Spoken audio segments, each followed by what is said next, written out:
I want to bring in Patrick Tucker, Defense One technology editor and an expert on this hacking story here. Patrick, we don't have a way to defend ourselves against these hacks, do we? I mean, there's no defense here. I have no defense for my personal information, period. Am I right? Well, there is a best defense, and in this case, that best defense was not something that Equifax went ahead and put in place. The vulnerability that we're talking about here, it's a vulnerability with a system called Apache, and as you point out, the researcher first disclosed it to Apache back in March. He did a great job. His name was Zhang, and he found this vulnerability. He told the company about it. The company then issued a patch, and they disclosed that vulnerability in something called the National Vulnerability Database. So it's just sitting there for any company, for any CIO to see, to implement that patch across their system, across their enterprise. It didn't happen in this case, but that National Vulnerability Database, that is a first line of defense for every known vulnerability that gets reported, and that's key. It was ignored in this case, enterprise-wide. Okay, could we, if I were to freeze my credit, that's the expression I keep hearing, freeze your credit, is that a defense for me now if my personal information has been revealed?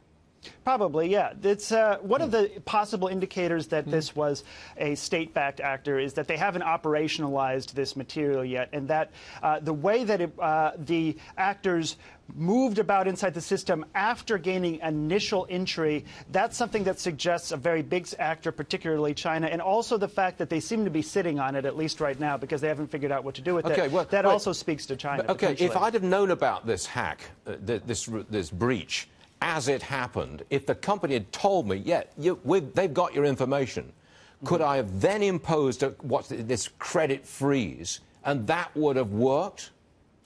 That, as well as a lot of conscientious credit monitoring, you're going to decrease the value of that stolen information the sooner that you act on it and the sooner you begin putting in place protective measures. What is a credit freeze? What is it?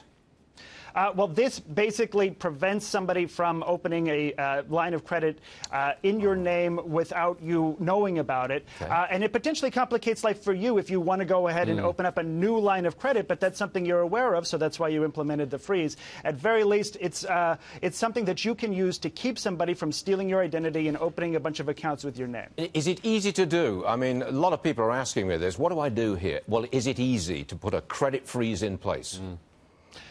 It should be in this case, but more importantly, before you do that, go to the Equifax site that they've set up and see if your name was compromised, if your information was compromised, and then from there, there's a number of different ways that you can implement a credit freeze depending on what bank you're working with or which banks you're working with.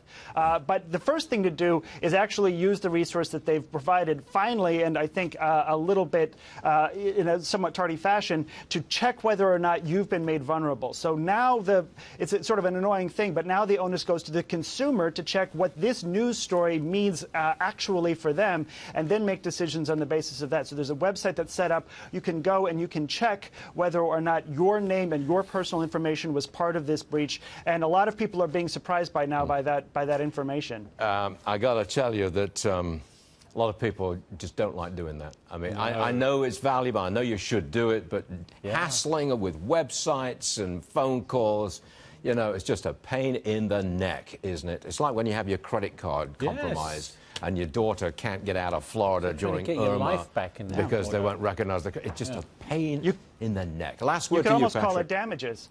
Yes. Yeah, thank you. I'm going to sue. I'm going to join the class action lawsuit. Do you need a lawyer? Yeah, I need a lawyer.